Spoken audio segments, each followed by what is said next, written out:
Hello, everyone, and welcome to another episode of Agave Talk, your number one source for everything agave.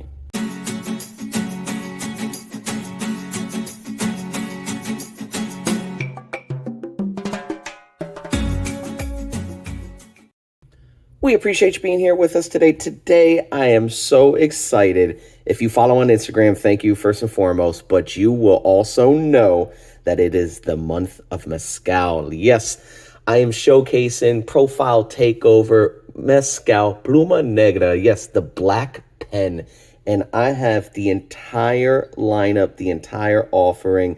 Got this Espadin right here. This is, front and center. So this is going to be the star of the show today. We got a Tobalá in the back, right? I got this Tobalá right here. I have a overproof Espadin. So they're actually offering two Espadins, right? You can see on the neck label. This is actually coming in at 48% high proof Espadin. Super excited. And we have a Tepeztate. So, man, the month of Mezcal, Marca Pluma Negra. Yes, this right here.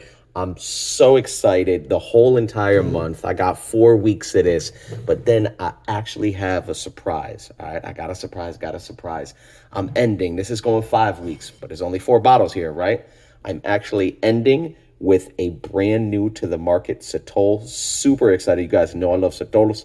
Go check out those videos for sure. But this right here, Guerra Seca, amazing. So what's the connection, though, between the Sotol and the Mezcal? Well, there's actually the importer, Cultured Spirits. If you go to culturedspirits.com, they're actually importing both of these brands.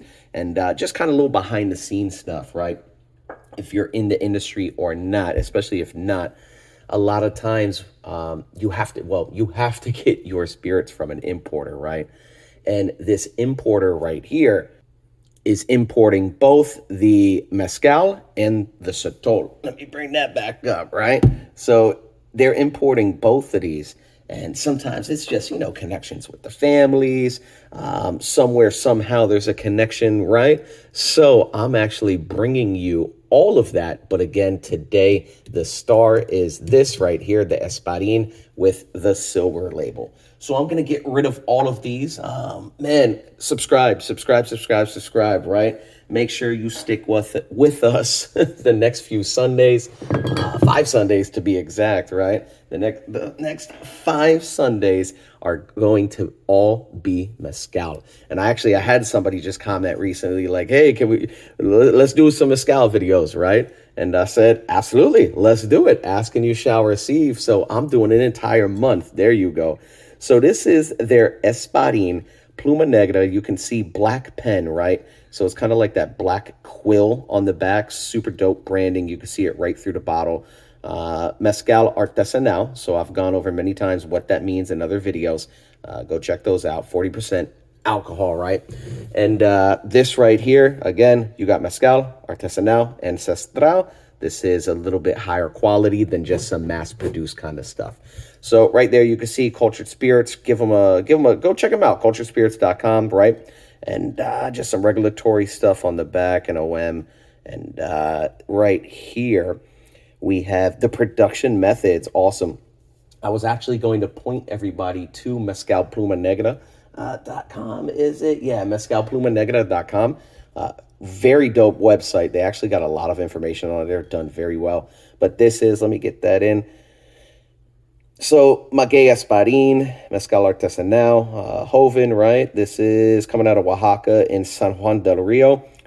Copper stills, 2-time distillation, grinded with a Tahona oven. Nothing there, right? Maguey piñas are roasted in underground pits. Okay, there we go. I'm like, wait, why is it blank? It's just too much text. So they're roasting underground pits. Awesome. And Senor Rodolfo Aguilar. Maestro, salud, gracias. Absolutely, thank you. Pluma Negra, I'm so excited. I've had just so many reviews to get through lately, and I've been having these bottles like, gosh, I cannot wait. And we're here. I'm excited. Awesome. So Mezcal Pluma Negra actually is coming from San Juan del Rio. It's a town in Oaxaca, and they're doing this small batch mezcal like they've been doing for generations, right? Pluma Negra is cultivated and distilled by the Hernandez family, and they've been doing this for about 45 years. So it's safe to say they might know something, right? So Maestro Mezcalero Rodolfo Hernandez is a third generation mezcalero who uses time-honored traditions to create Pluma Negra. Again, just real, they're using the Tahona, right? It's, I think, maybe a donkey still. It is an animal-drawn Tahona, probably using a donkey still to pull that giant stone to crush the maguey's, right? They're doing pine barrel fermentation. So using those pine barrels is actually going to add a little bit of flavor to it. Love piney, love, like my, like earthy, like I really love those flavors in my mezcal, right? And I'm super excited to try this. And of course, doubles distillation in copper pots. So super great, absolutely excited. Like I said, I have the whole lineup. This Espadin at 40, a high proof Espadin at 48, a Tobalá, and a Tepeztate. So without further ado, I'm about to open this up, and excellent. You can see on the neck, just like this, heat gun kind of neck with the black. I'm digging though how it matches with the black quill on the back, right? So I just undo this like so, take that off, throw it to the side, let your bottles pop. Oh yeah, just this black cork. Again, the branding. Let me see. I can take this off the foil top. Let's see if there's anything underneath. No, nothing underneath. Just this black top. Kind of, yeah, awesome. Love it. Well, thank you. Appreciate you being here. If you have not done so already, hit that like and subscribe, as well as follow us on Instagram at Agave Talk. All right.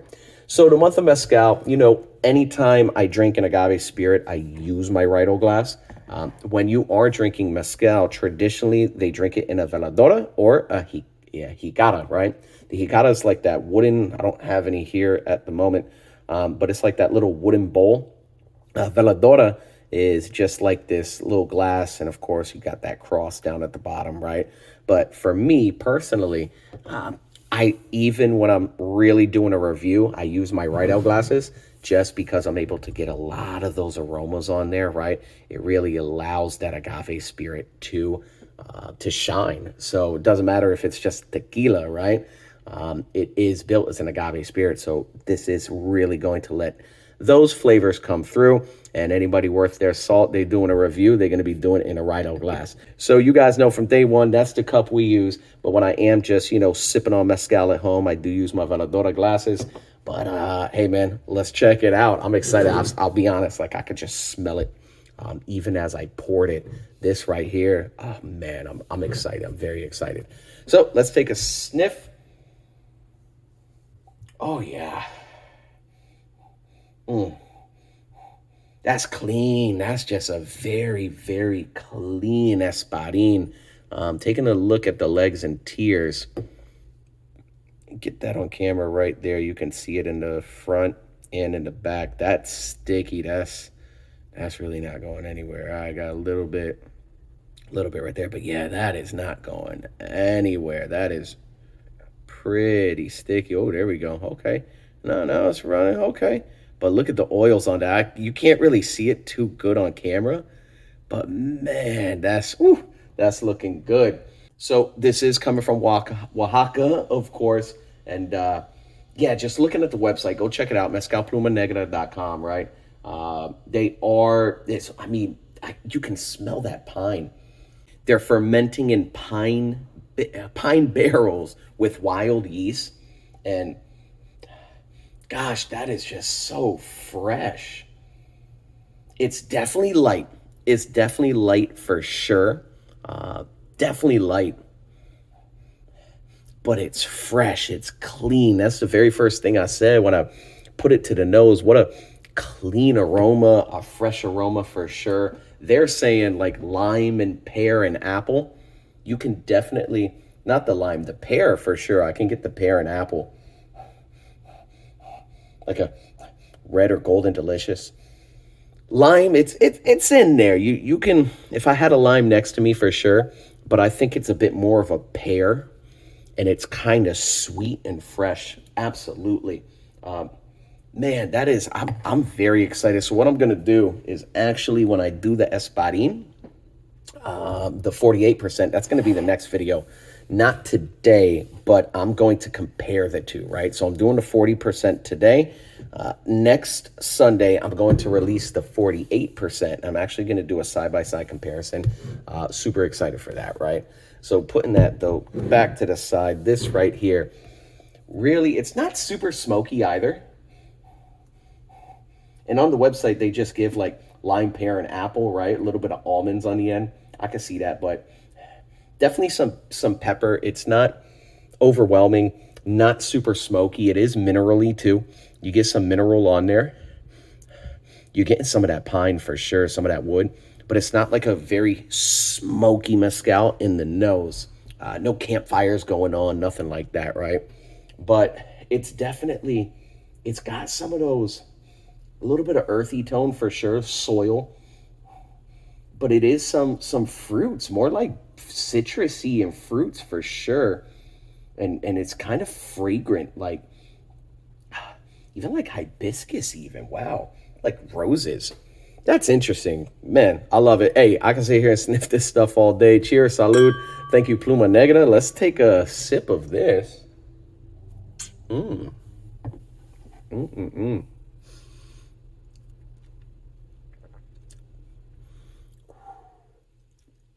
Okay. That smoke on the end comes through. That's good. That's easy. Pepper, definitely pepper. Espadin first and foremost. Smoke on the end. You're definitely getting some black pepper. That sweetness though, kind of it's hints like a spritz of peach, right? A spritz of plum or something on there. But it's even kind of woody, like a. It is. You got some of that pine on there for sure. And again, this is not Asia at all, but fermenting in that, it's going to pick up some of those flavors. And just being, the artisanal methods, cooking it under the pit, just being on La Finca, right, the farm, right? Those flavors, all of that imparts and impacts what's in this bottle for sure. But yeah, that's kind of like paint even. Sometimes I've described mezcal smelling like paint, like turpentine, right? But it's even, you know what? Kind of like fabric softener. It even has like a fabric softener. Kind of wild, right? But I don't say it in a bad way. It's just kind of like that floralness, that freshness. That's interesting. I like it. I'm digging it. Cheers, salud. Let me take this sip.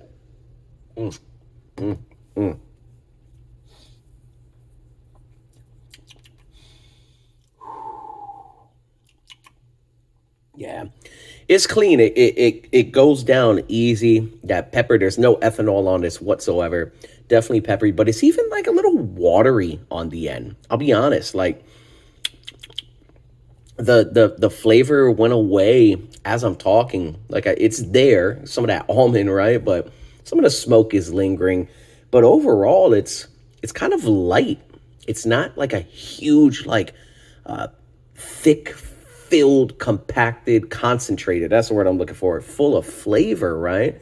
It's just kind of light. So that's then where I'm going to be very interested. How does this 48% hold up, right? So they distill it and then they get it up to like a real high proof and they add water to bring it down to that 40%. So this 48%, like I'm really curious, is this going to be as light as this? Is this going to have a bit more like depth, a bit more concentration of flavors? I hope so, right? Because I do really, truly enjoy high proof Blanco tequilas, high proof mezcal like that. I love it. Give it the higher, the better. Well, not in every case, right? But man, I'm excited so far. This, I loved it. I loved it. Straightforward, right? Straightforward, great flavor. Definitely. And they're saying even like this is where you're making your cocktail, whereas the 48% you're going to be sipping. I can definitely see this shining in a cocktail. Cheers. I can see this shining in a cocktail for sure, but I would still sip this on its own. That's just how I prefer my mezcal. So, hey, with that being said, I appreciate you being here. If you have not done so already, hit that like and subscribe, as well as follow us on Instagram at Agave Talk, all right? Thank you for being here, everybody. If you've tried this before, drop those comments. If not, stay tuned next week, all right? And the next 4 weeks after this, 4 weeks. Take care, everybody.